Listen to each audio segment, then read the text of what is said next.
A blessed day to all of us.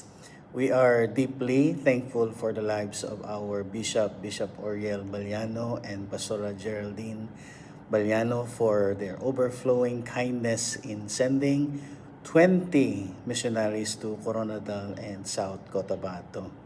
Because of their passion and commitment to the vision, we were able to help 13 churches that are new to the vision. Originally talaga, 8 churches lang ang nasa plano. Pero because of the intensity of the passion of the missionaries, there were churches who engaged and involved in the training because of so much fire that they brought to us.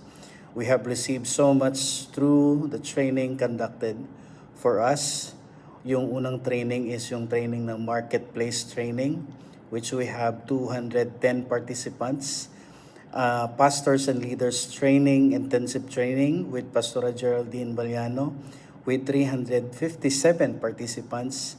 And of course, yung praise and worship training after the intensive training na nagkaroon din ng 200 participants. And yung last namin na activity, yung Youth Leaders Camp that we have 3 days sa isang place. We have also 189 delegates. In addition, they also conducted cell groups, PIDs, ILDs from various churches and trainings according to the specific needs of each church.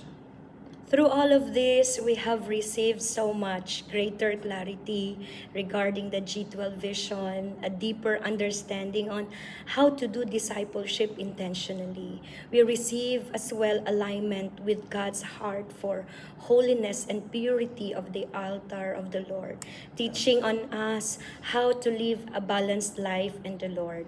Above all, every missionary exemplified to us what it truly means to follow Jesus by loving God and loving people.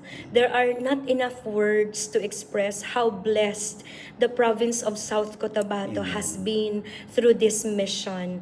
Thank you for imparting to us the anointing of true revival in our province and throughout Mindanao. Surely, indeed, Matthew chapter 5 verse 6 had been happening to us in this past 15 days, saying, "Blessed are those who hunger and thirst for righteousness, for they will be satisfied."